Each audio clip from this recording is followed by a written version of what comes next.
a Cazadores Liados esta tarde para presentar el libro del mismo fuego de Jorge Mahfouz. Enhorabuena y bienvenido. Muchísimas gracias por estar con nosotros. Gracias a Mónica Corral de la editorial Cuatro Lunas Calandrata y muchísimas gracias también a Juan Laborda y a Pablo Borquez, que acompañan al autor en la presentación. Bueno, espero que lo disfrutéis.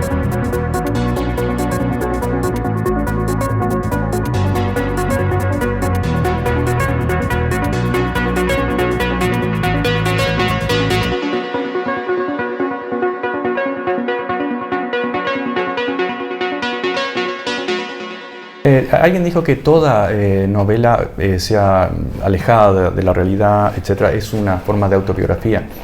Sabato hablaba de una autobiografía espiritual.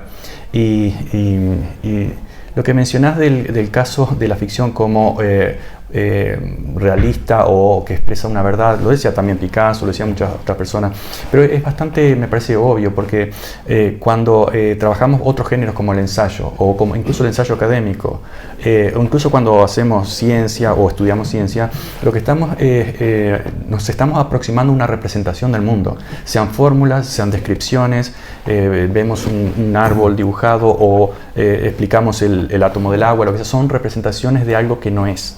Es decir, es algo que está más allá y nos sirve para dominar el mundo o para prever causas, consecuencias, etc. En el caso de la ficción, nadie puede decir que el amor, el odio sean irreales. Entonces, cuando sentimos esas emociones leyendo un libro, esa es la verdad sin intermediarios.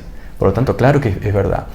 Y cuando analizamos, por ejemplo, un periodo histórico, está bien, podemos analizarlo a través de datos, a través de lo que pasó específicamente en tal país.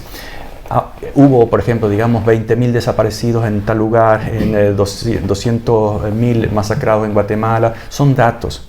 Ahora, si no tenemos una visión interior de la ficción a través de una película, a través de una novela, no tenemos la realidad completa. Porque no lo sentimos. Y el entendimiento o la aproximación a una realidad incluye lo material, lo factual, pero también la emoción. La emoción, como la vida común de cualquier persona, incluyen aquello que decimos que es real, como decíamos alguna vez, esto es real porque puedo tocarlo, pero también los sueños podemos tocar mesas, ¿no? Y los sueños son parte indiscutible de la realidad. Y siempre se lo dice, bueno, no fue real, es una forma de decir, pero es una parte que nadie puede decir, los sueños te están mintiendo, ¿no? Te están diciendo algo que no entiendes. Y lo mismo la novela. Sí, la novela me parece, tal vez de un punto de vista sesgado, no es un producto comercial, en el cual sabemos que esta fórmula funciona y va a vender bien, entonces escribo basándome en esa fórmula. Lo mismo puedo hacer con churros o jabones, ¿verdad? Eso no es arte, es un producto o una prostitución del arte que nos sirve para vender. Lo cual, bueno, yo no estoy a favor de que los editores quiebren, ni que los escritores se mueran de hambre, porque si no escribimos, ni ellos publican. Pero tenemos también que ser conscientes de que el arte es algo más allá y es una exploración radical del interior, de la misma forma que los otros géneros como el ensayo es una exploración radical del exterior humano. Fíjate, sobre lo que estabas diciendo, pensaba en el historiador francés Marc Ferro, aquel que decía que toda obra de arte es hija de su tiempo y que las obras de ficción son las que más permiten mostrar el rostro humano. Es decir, estamos en una época, aunque ya ocurría antes, que precisamente a través de las ficciones, bien fílmicas, bien narrativas, incluso a través de la fotografía o a través de cualquier expresión artística, es como se fijan, como se concretan de verdad y se pone ese rostro doliente a las personas que han sufrido y se conocen y se divulgan hechos, que yo creo que esto incluso para la cuestión política, que tocaremos en continuación, es clave. Es decir, hay un vaso comunicante entre la ficción y el compromiso político. Sí, porque la ficción humaniza. Y uno de los grandes problemas históricos ha sido antes de una masacre o antes de una brutalidad, de una guerra, primero se deshumaniza. Y la ficción humaniza, pero la ficción sobre todo necesita un diálogo con la memoria. Y la memoria no es historia. La historia está hecha de pequeñas memorias y de mares de olvidos, que además son olvidos estratégicos. Entonces tenemos aquellos que estamos desconformes con el mundo, naturalmente algunos estamos muy desconformes con el mundo, eso es algo natural a través de la historia. Tenemos que ir siempre al rescate de la memoria, aquella memoria que el poder, por razones de conveniencia, reprimió de una forma estratégica. Eso es memoria, no es historia. Repito, la historia es una construcción que puede servir al poder o que como resistencia es una reescritura tratando de contestar al poder. Y esa reescritura está llena de memoria reprimida por el poder. Además, la construcción de la historia, evidentemente, siempre es interesada. Es decir, decía Alexis Ravelo, el fallecido escritor de novela negra, que es muy interesante en la historia, que somos incapaces de escribir una historia objetiva porque somos sujetos, no tendríamos que ser objetos para escribir una historia objetiva. Y ahí encontramos también el compromiso, y me gustaría también que Pablo interviniera en este sentido cuando quisiera, porque yo he visto, evidentemente, que hay unos referentes incluso geográficos o cronológicos, pero podría ser cualquier lugar, y aquí lo que encontramos para mí es la deconstrucción de un territorio hasta caer en la justificación del autoritarismo y de la represión. Hay un personaje que no desvelamos mucho, pero es el tío Carlos, que es clave, que está encarcelado y que además pues, tiene una serie de planteamientos políticos, y me gustaría que nos hablaras precisamente de eso, ¿no? de cómo estás mostrando una represión que puede ser individual de una sola persona, pero que también es universal. Sí, por ejemplo el tío Carlos, que de hecho es mi tío Carlos Caito, que sufrió la represión. De hecho era un joven de unos 20 años que le gustaba leer, era campesino, le gustaba leer, pero no era activista ni estaba involucrado en política. Cuando lo torturan terriblemente, porque además se casa con una señora, una joven también, a los pocos días a él lo capturan en el campo de mi padre, porque él trabajaba, mi padre le daba para trabajar ahí, vivir, lo capturan. Y hay una historia brutal en el cual, por ejemplo, su esposa recientemente casada va a visitarlo al centro de detención y la noche anterior le habían dicho a él, hay varias narrativas y todas coinciden que esto es real, le habían dicho que lo iban a castrar. Entonces él pasa toda la noche tratando de esconderse los testículos, como generalmente hacen los novillos, los animales en el campo, y no lo logra, de hecho se lastima a sí mismo, pero los soldados no proceden con la castración. Es un terrorismo psicológico más que sutil, muy efectivo. Cuando viene su esposa a traerle ropa limpia, etc., le muestran una fuente con sangre de un riñón que iban a hacer asada probablemente, y le dice, no se preocupe, su esposo ni para marido le va a servir porque ya lo hemos castrado. Ella se va al campo de sus suegros, donde mi hermano y yo estábamos jugando en el patio cerca de una carreta, y se pega un tiro en el pecho.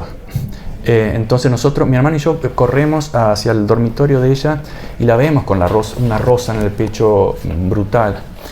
Alguien, probablemente un trabajador del campo, hay varias versiones, alguien nos saca, porque éramos niños obviamente, yo tendría 5 años, mi hermano 7. Eduardo Galeano recoge esto en algún libro, pero lo que quiero decir, y mi tío Carlos lo meten preso, yo después paso información porque tenía buena memoria en esa época. Además, me decían el abuelito en la escuela, porque si no quería ser niño. Entonces yo, cuando lo visitaba en el penal de Libertad, el famoso penal de Libertad, ese sarcasmo muy rioplatense, pero además no fue casualidad porque el pueblo se llamaba Libertad mucho antes, pasaba información que nadie podía pasar porque eran juegos de niños. Y yo no quería jugar, no tenía ningún interés en jugar con el tobogán, los niños. De hecho detestaba eso porque me parecía que había algo más importante que transmitir. Entonces mi abuela me decía, bueno, pasa estos datos, 33% de reducción para fulano, le han sacado, le han reducido, etc. Yo pasaba todos esos datos, incluso de algunos me acuerdo. Pero otro punto en ese caso, conectado con el tío Carlos, es que, él no era ni siquiera Tupamaro. Cuando su madre le dice, pero tú eras Tupamaro, él decía, no, yo no era Tupamaro, pero aquí encontré la solidaridad de Tupamaro y ahora sí soy Tupamaro. Él se muere después de un problema de corazón muy joven, cuando lo liberan después de 7 años. La tía Marta, que su esposa se suicida, ninguno de ellos forman la cuenta de desaparecidos. Pero son historias terribles que no están en los datos y están en la memoria de aquellos niños y en una tragedia real de una familia. Y no están en los libros de historia, y así como esa habrán cientos. Sé que hay muchas otras. Fijémonos, por responder a la pregunta anterior, me ha encantado esto que has contado, que es durísimo, ¿cuánto de ti se ha destilado en el libro? Decíamos que, hablando con amigos escritores, que cuando hay una verdad personal que se muestra en la literatura, eso se nota. Aunque estés hablando de otra cosa, porque al tío Carlos aquí le pasan otras cosas, no exactamente eso, pero se nota que hay esa verdad. Sí. Y es un pozo que está presente. Sí. Es un alter ego, es decir, de aquel niño, obviamente. Es cierto que también como adulto tengo mi propia visión del mundo, etc. Pero trato de no simplificar los personajes. Por ejemplo, el tío Arturo es un colaborador de la dictadura, pero al mismo tiempo es un hombre muy humano que finalmente termina pagando con su vida sus límites morales. Entonces sí, claro que intencional y no intencionalmente siempre hay de uno. Incluso cuando uno habla a través de la boca de otros personajes, a veces expresan cosas que uno encuentra repugnantes, por ejemplo, pero que sí que se imagina, o una idea que puede ser, no sé, racista, etc., la pone, la encarna y se expresa de una forma no objetiva, pero clara. Entonces el escritor también expresa no solamente lo que cree o piensa, sino lo que aborrece, lo que teme. Es un ida y vuelta de contradicciones. Muestra ese universo, lo que concibe. Fíjate, a mí me gustaría entrar en una cuestión, y creo que Pablo también nos puede aportar mucho sobre esto, y lo estoy encontrando en muchos procesos creativos desde la perspectiva histórica. La novela nos sirve ahora, y también por supuesto el estudio historiográfico, por supuesto, para abrir cajones que están entrecerrados o que están sin abrir. Esto que decías de nos faltan datos. Faltan datos, entre otras muchas razones, porque los que se encuentran en el poder en el momento de los regímenes autoritarios evidentemente cercenan y se ocupan de que no haya una memoria de determinadas cosas. Pero el tiempo va permitiendo abrir, y eso hace que la historia esté viva. Este es un debate que yo tengo mucho con mis estudiantes. La historia es así y ya está. No, la historia va cambiando. A medida que descubrimos cosas y hay más pruebas y hay más evidencias, pues reinterpretamos. ¿Qué podríamos hacer también, Pablo? ¿Qué podríamos hacer para, en la memoria de lo reciente? Todo esto es muy reciente, estamos hablando de la segunda mitad del siglo XX. ¿Qué podríamos hacer para trabajar en esa línea? ¿Qué podríamos hacer para que las nuevas generaciones fueran conscientes de esto? Porque otra de las cuestiones es la búsqueda en redes, que es terrorífica. Los chicos se fían de cualquier web y la información es tremendamente sesgada y faltan estos datos específicamente. Es decir, hace falta ir a la memoria individual de alguien para descubrir que falta mucha historia por hacer. ¿La pregunta para mí o para el doctor? Si quieres decir algo. Dale. Bueno, ¿qué es lo que podíamos hacer? Esa es una pregunta gigante, pero yo creo que para ver la imagen, el marco más general, es volver, que es algo muy difícil, pero rescatar los valores centrales de la ilustración. Es decir, entender que la educación, la cultura es un proceso de muy largo plazo, que el placer la curiosidad por descubrir, del placer de un esfuerzo intelectual, de la misma forma que los jóvenes ahora se matan en los gimnasios, el ejercicio intelectual lleva un tiempo, no solamente de desarrollar habilidades intelectuales, sino conocimiento intelectual, que son dos cosas distintas. Entonces las dos cosas van juntas y lamentablemente lo podemos ver hoy en día, que es muy difícil encontrar las nuevas generaciones un esfuerzo de largo aliento, porque la cultura del consumismo y más recientemente los nuevos medios de redes sociales han fragmentado la habilidad, han fragmentado de una forma en la cual el promedio de atención hoy son 8 segundos, es decir, exactamente el mismo lapso de atención que un pez dorado. Entonces, eso, y nos puede pasar a todos, nosotros que estamos hechos a caballo de dos culturas, que podemos decir, porque los tiempos cambian, hay que adaptarse. Está bien, los tiempos cambian, las nuevas generaciones tienen que aportar lo suyo, pero decir, bueno, los tiempos cambian, ¿para qué leer a Sócrates?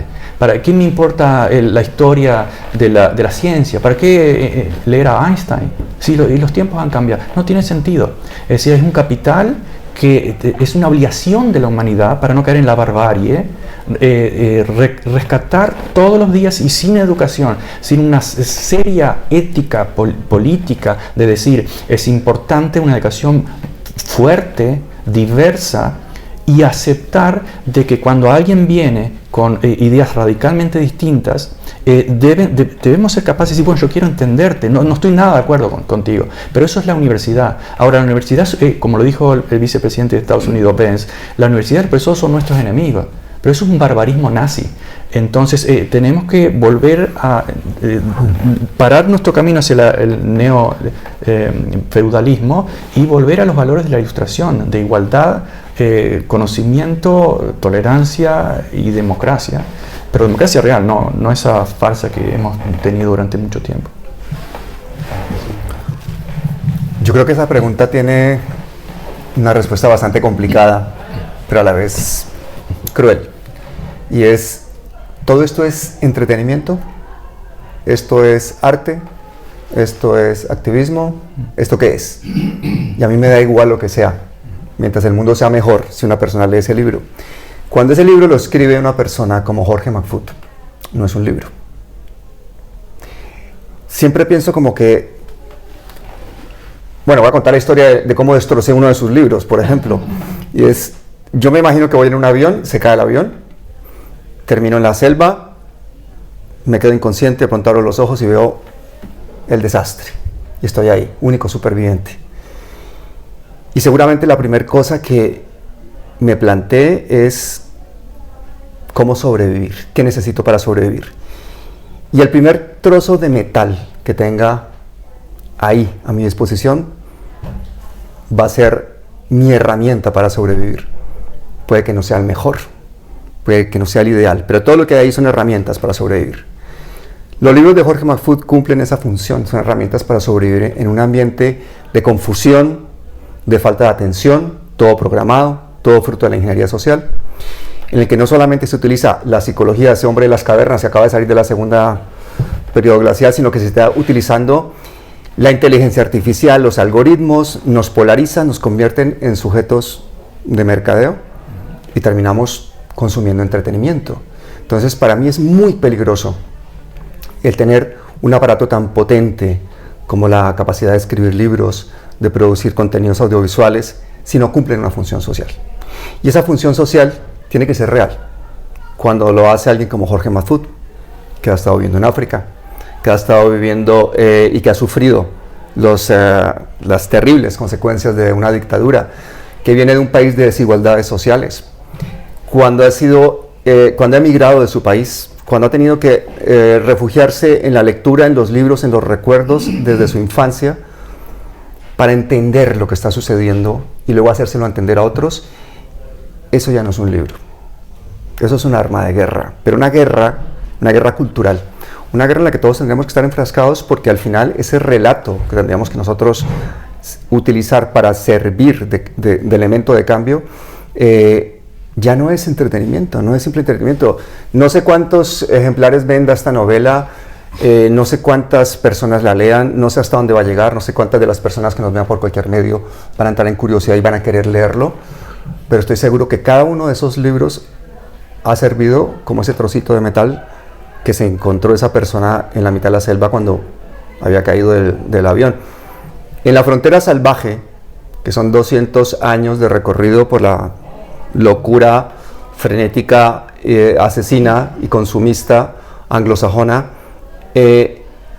empiezo a leer ese libro como se leen todos los libros, organizadamente, en un sitio tranquilo, y terminas leyéndolo tirado en el suelo, al lado del perro, el libro con manchas, con todo tipo de cicatrices, porque ese libro es una herramienta que vas perfeccionando, que te va haciendo una inmersión profunda en los últimos 200 años de nuestra historia contemporánea, y en la que tú eres partícipe de un elemento creativo, histórico, transformador, en el que ya, si te pudieras tomar las pulsaciones en algunos de los capítulos, estoy seguro que te llevaría sorpresas, porque las descargas de dopamina son unas, pero las descargas de indignación son constantes, y las descargas de realismo. Por eso, aunque esta novela sea producto de la imaginación y del arte, y el arte tiene que cumplir esa función transformadora, escrita por Jorge Mahfoud, parece una crónica periodística, porque es el realismo, palabra tras palabra.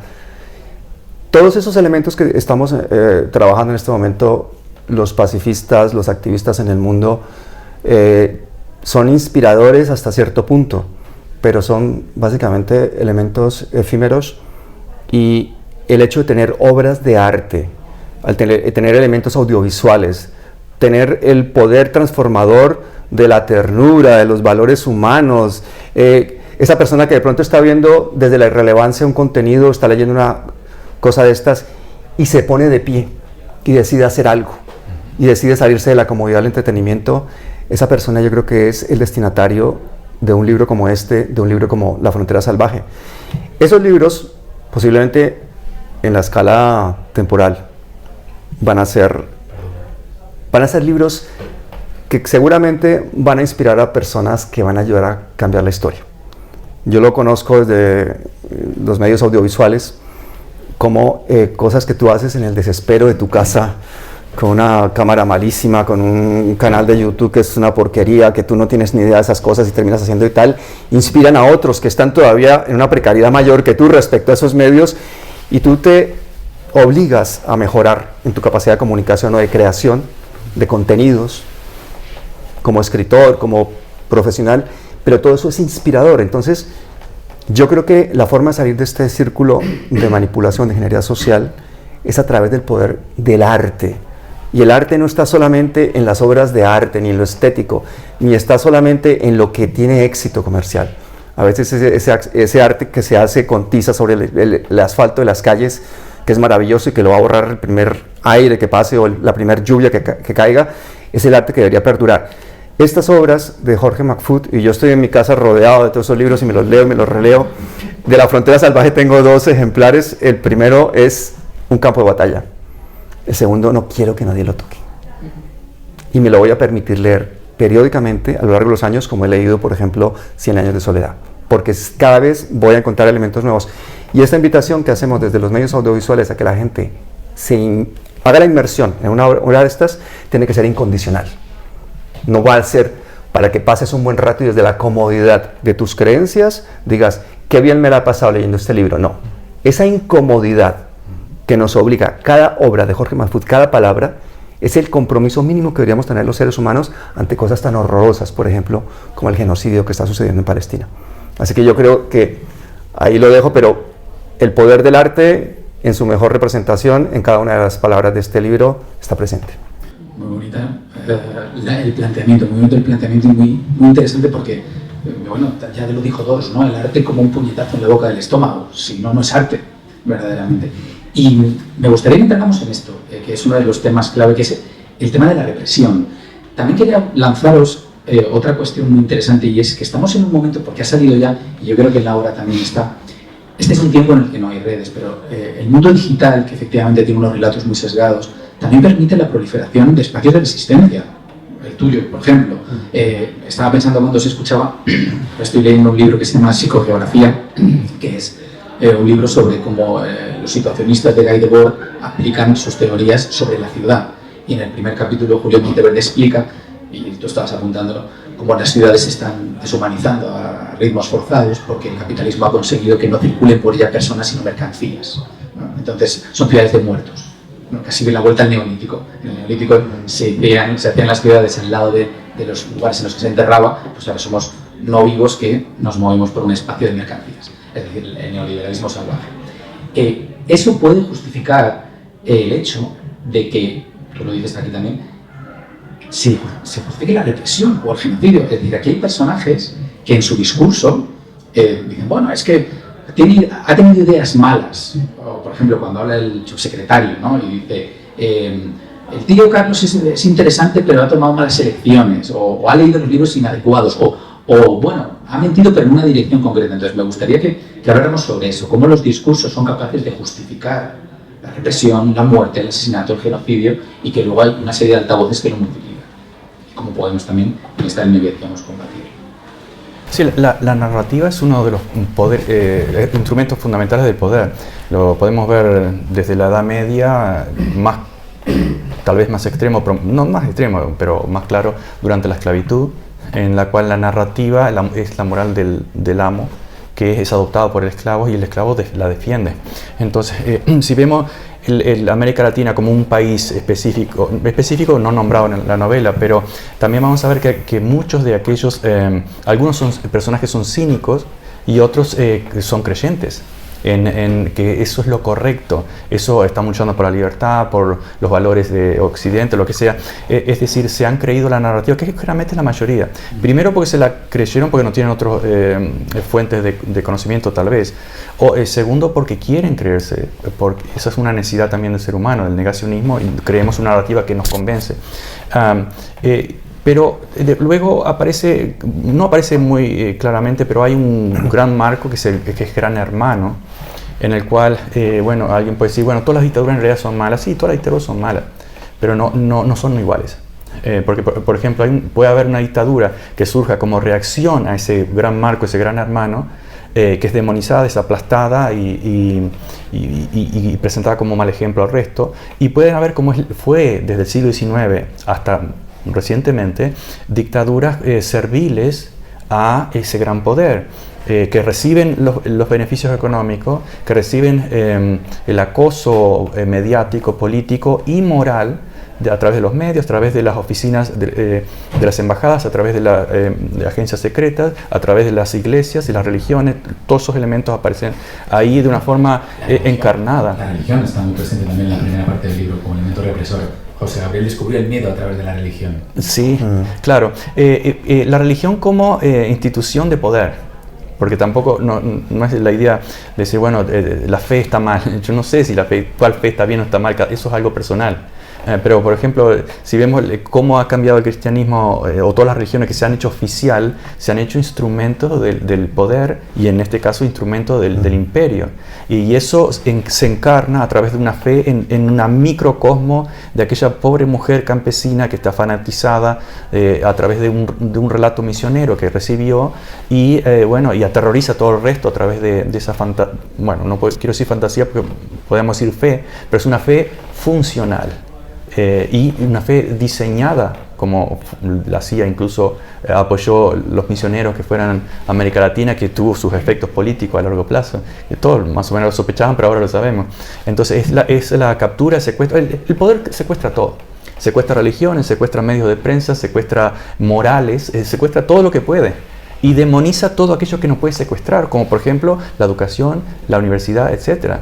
Lo decía, tal vez me repito, pero lo dijo en el 58 Kennedy y en el 71 Nixon, y lo repitió Vance en el 2001.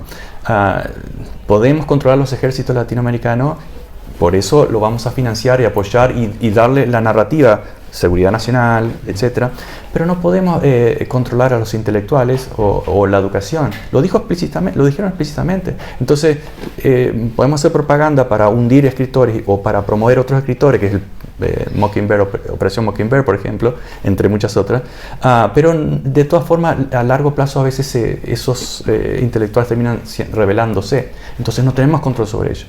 Entonces, como no tenemos control, lo demonizamos, lo desprestigiamos, lo desacreditamos, lo matamos. Esto me recuerda mucho lo que decía Kissinger, ¿no? Estos son nuestros dictadores o los de otros. Los nuestros pueden seguir, los de otros hay que acabar con ellos. Sí, se le atribuye a Franklin Delano Roosevelt que no fue de los peores. Creo que incluso por sus políticas sociales se le llamaba el comunista, se lo acusaba de comunista, pero se le atribuye a él, por ejemplo, el caso de Trujillo y todos otros psicópatas del patio trasero que dejaron ahí cuando se retiraron. Sí, es un dictador hijo de puta, pero es nuestro hijo de puta. Sí, que es más o menos lo que acaba de decir. Exacto. Bueno, y hay otra cuestión también muy importante que es cómo, y me gustaría que también hablen los dos, cómo se construye luego el relato una vez que la represión termina, porque dentro de la narración hay un momento en el que el tío Carlos pues ya no está en la misma situación que antes e inicia otra nueva vida. Y eso a todos los países que han sufrido una dictadura, incluyendo España, nos toca y nos interesa muy especialmente. Hablábamos antes de empezar de una cuestión muy llamativa que a mí me ha conectado mucho con el libro, que es que en un momento dado se habla de que la bonanza económica permite el sostenimiento de las dictaduras. Si el bolsillo está contento, pues la gente no se subleva. Eso es lo que pasó en España con el desarrollismo. Eso es lo que pasó en España con los tecnócratas del Opus Dei a partir de los años 60, que generaron un crecimiento económico que adormeció a la población. Y bueno, lo comentaba yo antes, Amando de Miguel decía, España en la transición pasó del capitalismo al capitalismo y por eso no hubo sangre. Es decir, ¿cómo podemos elaborar un relato? ¿Cómo podemos elaborar un discurso que sea coherente y serio? Pero hay incluso hay responsabilidades de los gobiernos, las leyes de memoria. ¿Cómo trabajan en eso? Porque cuando yo leía que le ocurre al tío Carlos, que no quiero desvelar muchas cosas al final, creo que había mucho de ese desencanto que provoca haber sufrido la represión y no encontrar un camino. Sí. Todas las dictaduras tienen un largo efecto de inercia de generaciones, y sobre todo porque las nuevas generaciones olvidan la tragedia anterior, se insensibilizan casi por un proceso natural y exculpan a la brutalidad anterior. Pasó en España, ya lo mencionan muy bien, en América Latina todas las dictaduras amigas fueron apoyadas con tsunamis de dólares. Los regímenes inconvenientes como el de Allende o el de Cuba fueron bloqueados, o el de Venezuela más recientemente, fueron bloqueados para presentarlos como mal ejemplo, ¿no? Y ahora el gran problema es que surge un ejemplo que no se puede bloquear, que es China. Ese es uno de los grandes problemas, una de las grandes derrotas narrativas del capitalismo y justamente en su momento de muerte. Tiene un efecto muy poderoso e incluso vemos los neo-pinochetistas, neo-nazis, etc. Eso deja una marca muy fuerte que no se borra fácilmente. Ahora, ¿qué pasa con cómo solucionar esa narrativa? Yo creo que primero, mínimo, hay que tener conciencia. Primero, tenemos un problema estructural.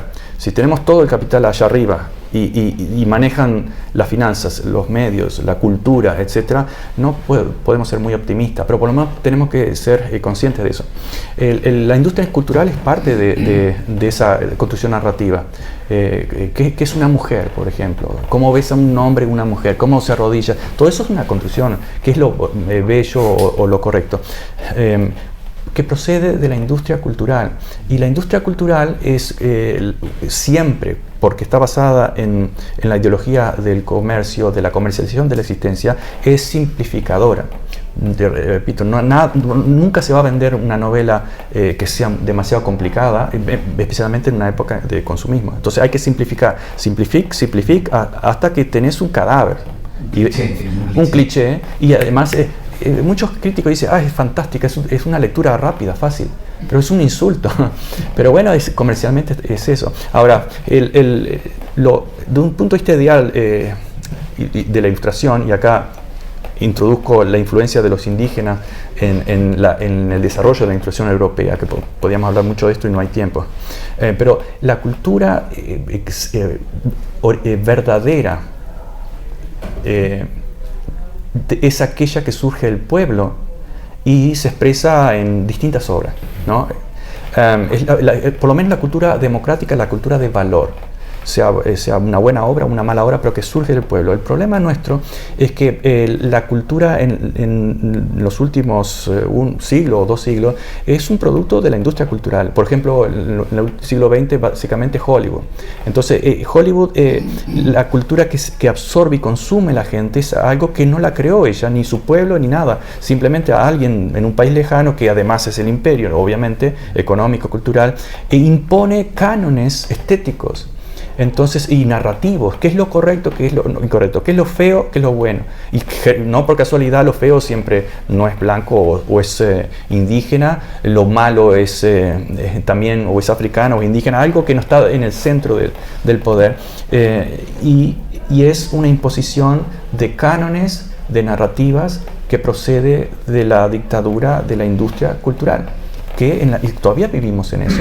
Ahora, ¿podemos arreglar eso? Bueno, nosotros solos no podemos arreglarlo, pero por lo menos podemos hacerlo consciente, como un inicio, una crítica. Y luego creo que hay distintos niveles. Un nivel que no es superior, pero podría ser el nivel político, de un activismo social, una producción política, que hayan políticas culturales claras, que se invierta en cultura, no como un lujo, sino como una necesidad, etcétera, etcétera. Y luego seguimos avanzando en distintos niveles. Hay una cuestión que os cuento muy brevemente. Yo soy profesor de secundaria y hago un ejercicio con mis alumnos sobre lo que tú estás diciendo, que es la aculturación. ¿Cómo es la aculturación del gran imperio actual? Entonces les pregunto que cuántas películas o series o canciones, así que han consumido, porque digo consumir porque ellos lo tratan como un producto, aunque debería ser mi novela, mi película, que no sean norteamericanos en la última semana. Y tienen que hacer un ejercicio. Entonces un día vienen y me dicen, he visto con mi madre una película francesa. Muy bien, muy bien, muy bien. A ver cuál has visto, pero bueno, muy bien, porque también, claro, todas las filmografías tienen su aquel. Pero es un ejercicio de alumbramiento a ese dominio cultural al que estamos sometidos permanentemente. Todavía imperialista, ¿no? Porque no es brasilera ni no sé, de algún pueblo de Andalucía. Y Pablo, me gustaría que nos hablaras desde tu activismo, pues cómo podemos aunar, ¿no? Algo que sea atractivo y combativo. Y bueno, yo creo que aquí tenemos un ejemplo, porque este libro ha hecho un ejercicio de estilo.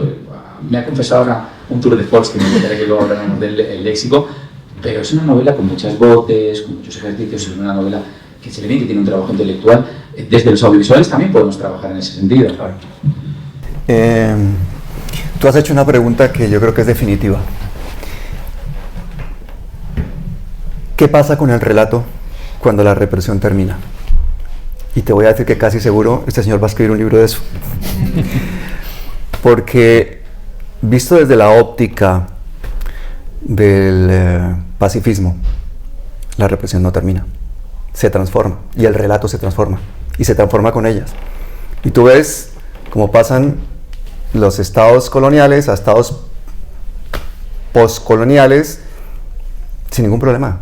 Ves países cuyas economías están secuestradas, que supuestamente, por darte un ejemplo concreto, es colonias francesas en África, 12 países, los más pobres del mundo, con sus economías totalmente secuestradas, porque para darle la libertad se inventan una moneda común, que es el franco CFA, que para garantizar su estabilidad, esos países tienen que tener la mitad de su Producto Interno Bruto depositado en el Banco Nacional francés. Los países más pobres del mundo. Y como no les llega el dinero, tienen que pedirle dinero prestado a Francia a interés comercial. Y más condiciones. Tienen que vender sus productos prioritariamente a Francia y permitir bases militares en su territorio, etcétera, etcétera, etcétera. Y todo eso es legal. Y todo eso lo tienes ahí. ¿Y qué pasó? No pasó nada.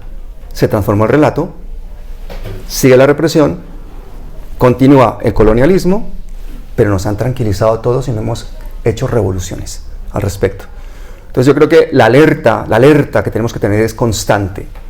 Esa alerta constante está en darse cuenta de que tiran mucho de nuestra psicología para que estemos en nuestra zona de comodidad siempre, porque si yo te digo, todo el mundo aquí es muy proclive a salir a la calle a manifestarse por el genocidio en Palestina, y el genocidio americano que hicieron los españoles, y el genocidio armenio, y tantos genocidios que hay en este momento en el planeta de los que no se habla, que no son comerciales.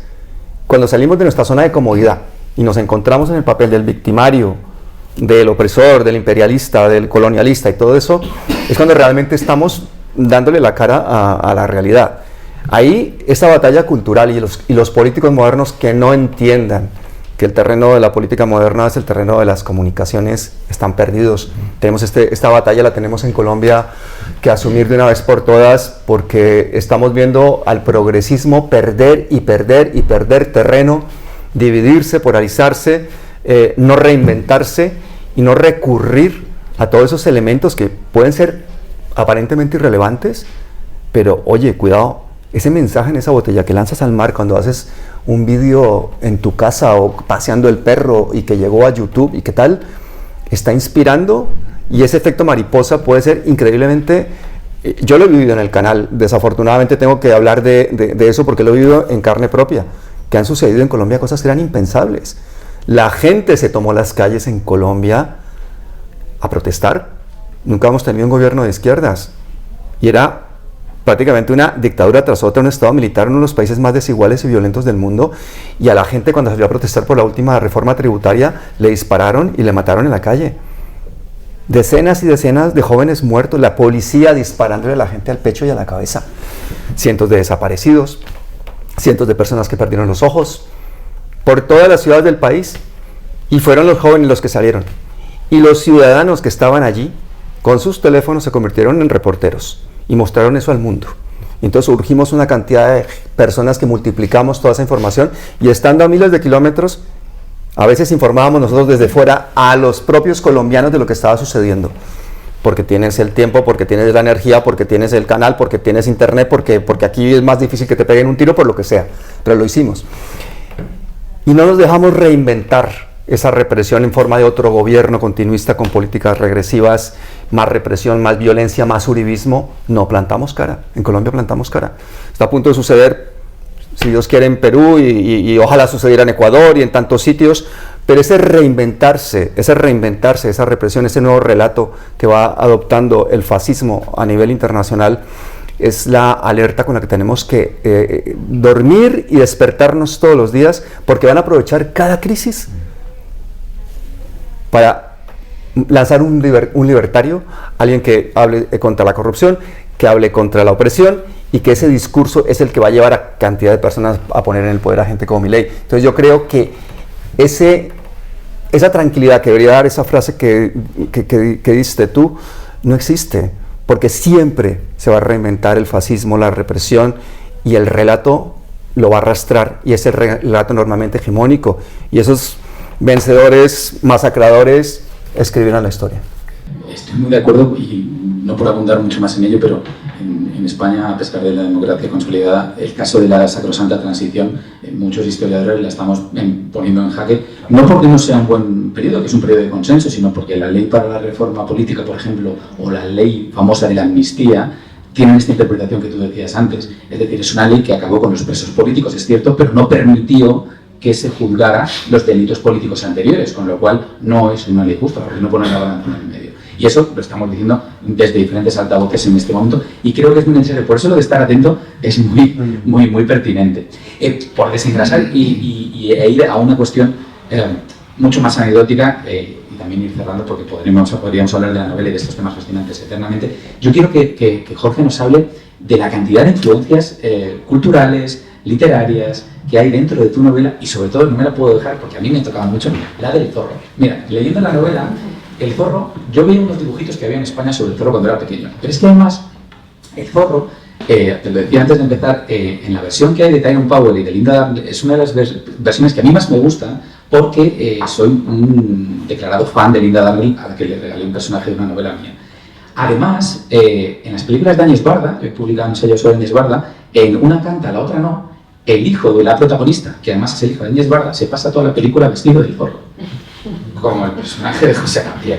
Es decir, que el zorro es una referencia cultural importantísima, que además construye también personaje, construye relato, porque se habla de esa doble personalidad, ¿no? Diego de la Vega, el héroe, y me gustaría que nos hablaras de esto, por favor, porque es mucho más amable, pero también tiene su compromiso. Está bien, entiendo que la presentación de un libro, pero cada vez que desarrollan un tema quisiera que siguieran y luego como que volvemos al libro, pero claro, estamos presentando un libro. Concretamente, bueno, mi madre me hizo una vez todo el traje del zorro, porque yo adoraba el zorro. Incluso la música, la introducción me resuena en el oído, etc. También como admiraba en cierta manera a Hulk, ¿no? Porque, bueno, por esas frustraciones de niño que quieren romper todo.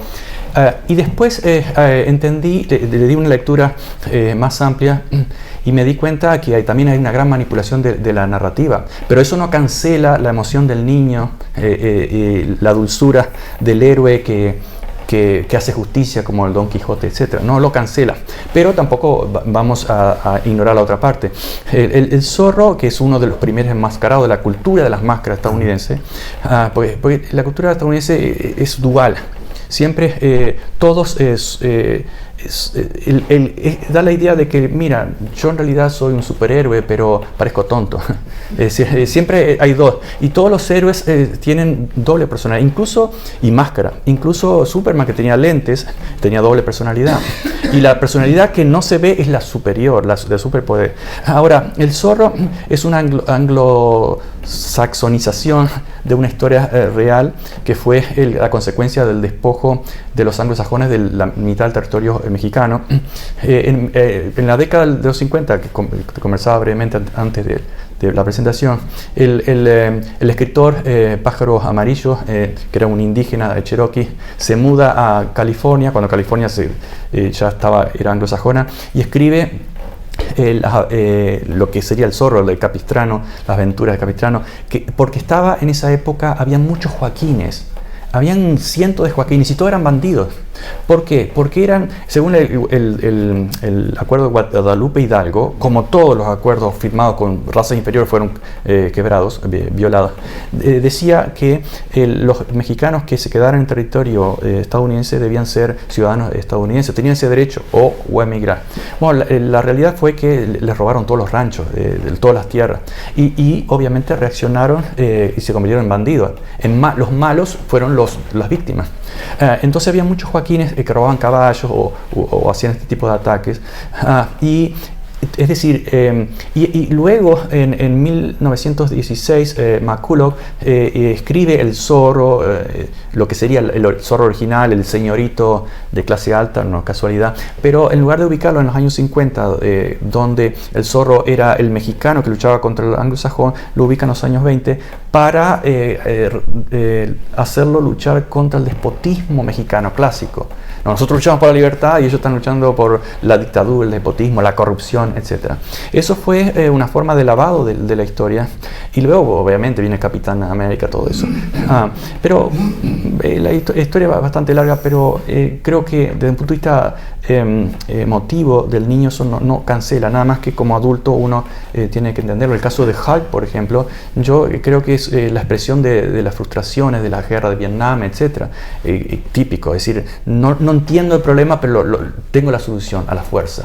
Si ven todos los superhéroes, ninguno es inteligente. Más bien son bastante tontos. Superman no es muy inteligente. Batman no es muy inteligente. Tal vez el detective anglosajón inglés es más inteligente, pero eso se debe a la cultura cientificista, donde la novela quiere copiar a la ciencia, deducir, comprobar. Es un mundo muy simplificado, no es humano. El siglo XX lo humanizó con el show, con el loco, con el psiquiátrico, etcétera, que era más humano. Pero el superhéroe es totalmente parte de ese relato que hablamos al principio, que resuelve todo a la fuerza bruta, es decir, bombardeos o el amor por las armas en Estados Unidos. Son planos diferentes y ninguno de ellos es menos real, me parece. Bueno, eso con respecto al zorro.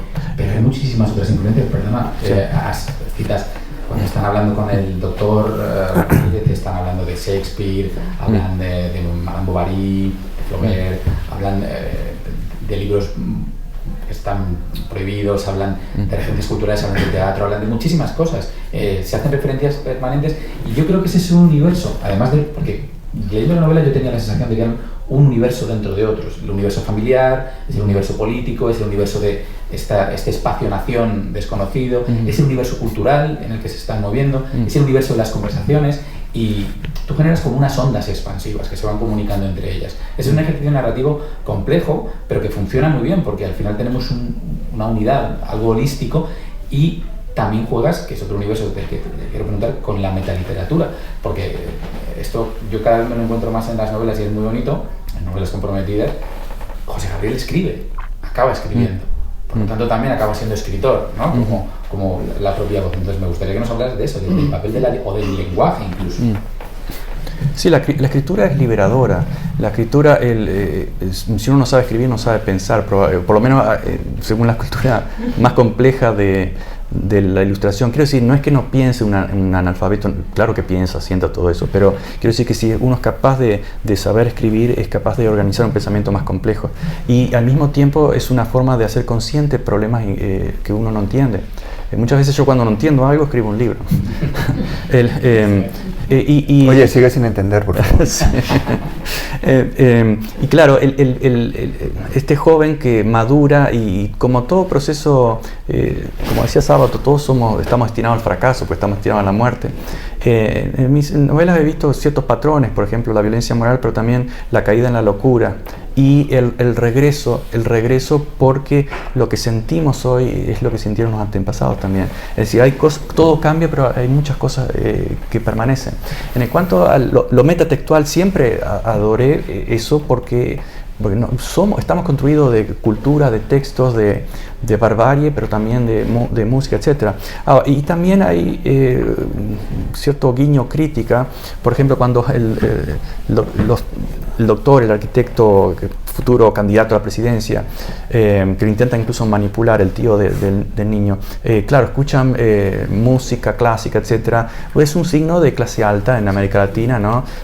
Y es parte del consumo, del estatus, pero también cuando llega el agente de la embajada diciéndole cuáles son las opciones, etc.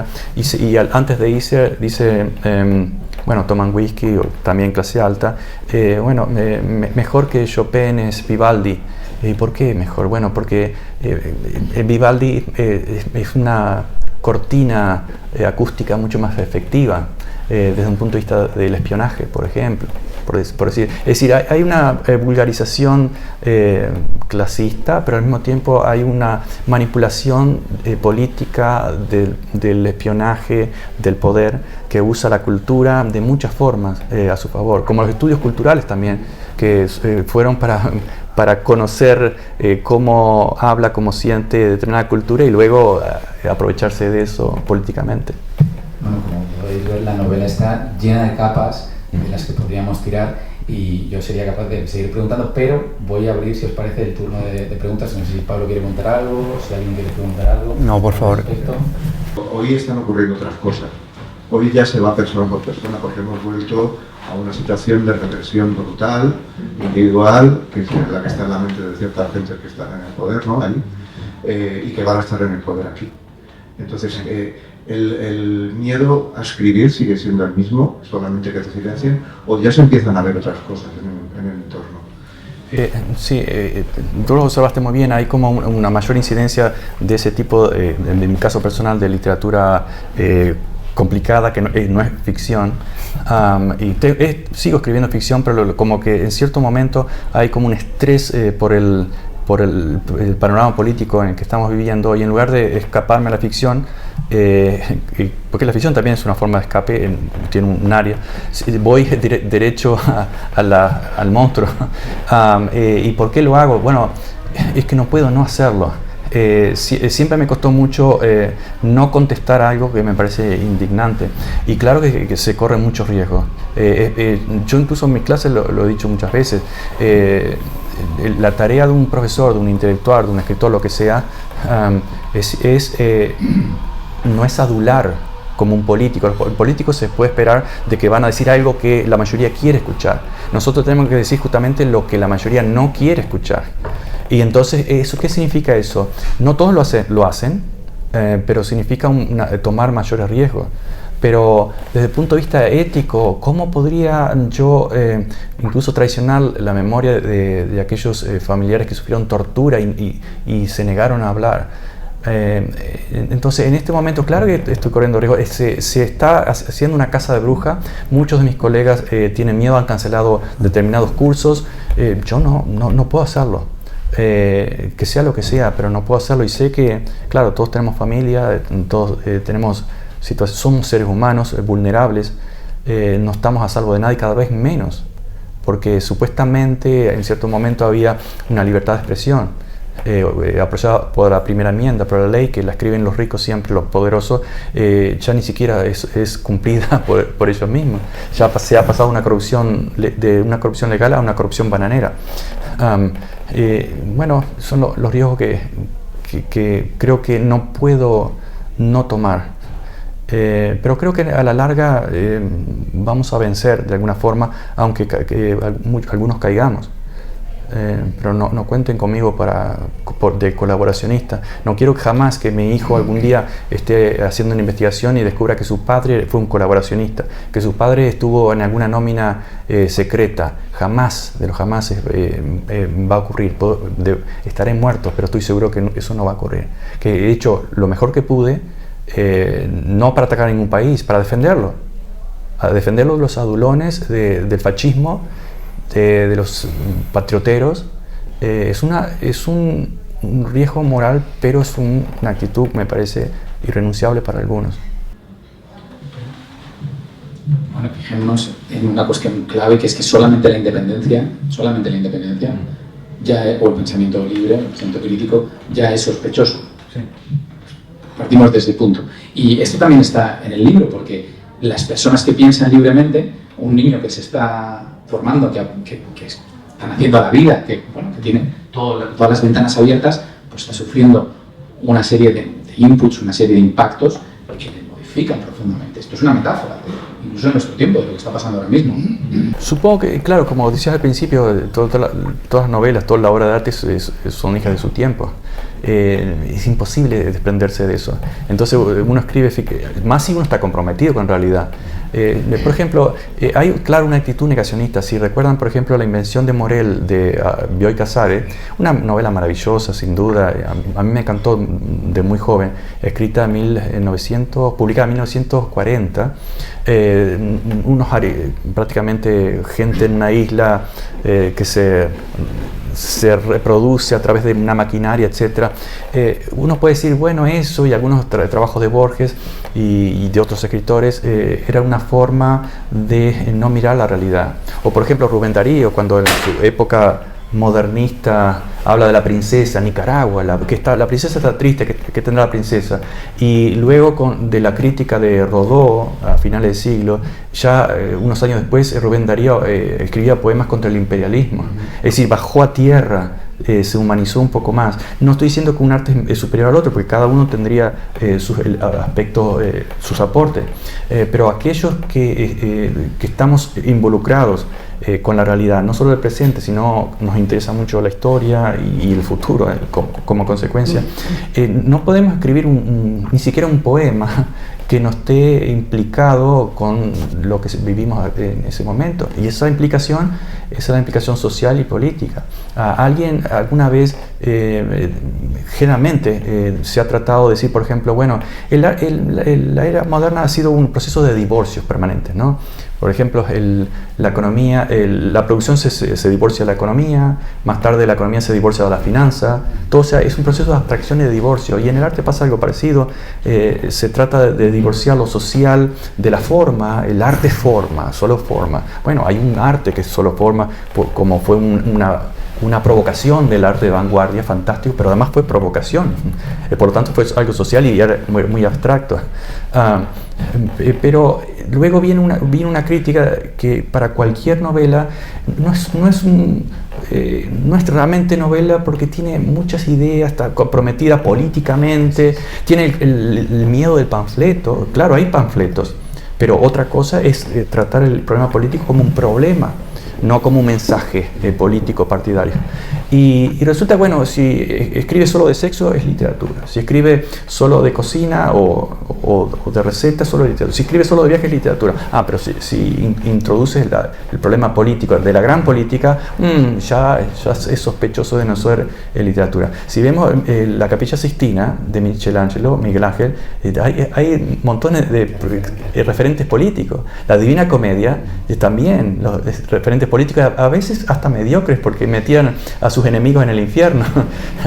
Pero claro, todo eso se va decantando, es una inspiración seguramente para los artistas, y a través de, bueno, el Quijote, ni que hablar, a través de los años va quedando lo más, no sé si llamarlo universal, pero aquello que trasciende los periodos históricos, que significa que trasciende los sistemas económicos, incluso las culturas, la geografía, etc. Pero el hombre autor, la mujer autor, no es un elemento abstracto, está metido en su lugar, sufre y goza de su momento y de sus ideas y de sus propios prejuicios incluso. Y desde desde ahí se ha escrito el mismo fuego. Yo creo que se aprecia enseguida, ¿eh? Es una novela que está escrita desde ese compromiso del que tú estás hablando, desde esa verdad.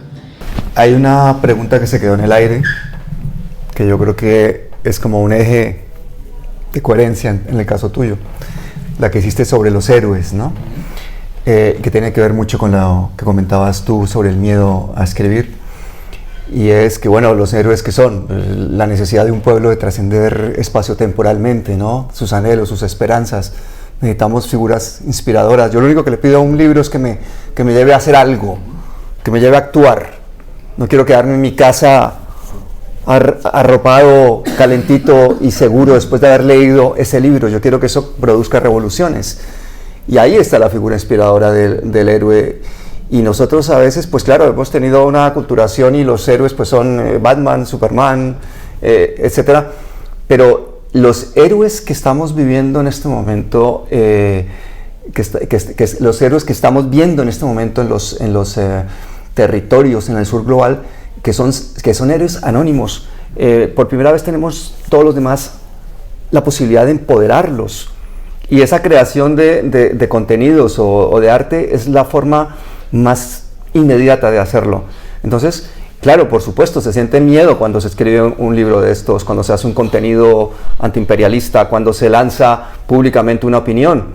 Pero la gente que hace esto lo hace por una razón tan básica y tan sencilla como que es el sentido común que deberíamos tener todos los seres humanos para pensar que el mundo puede ser un poquito mejor.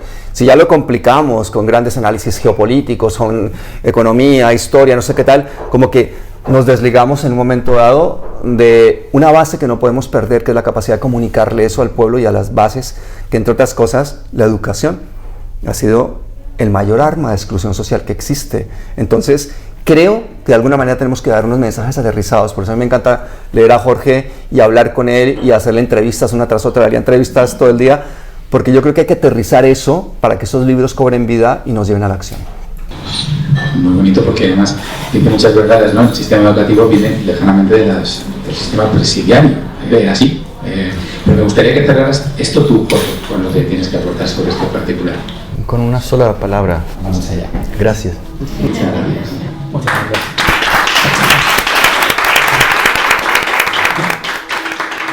Esto son palabras mayores.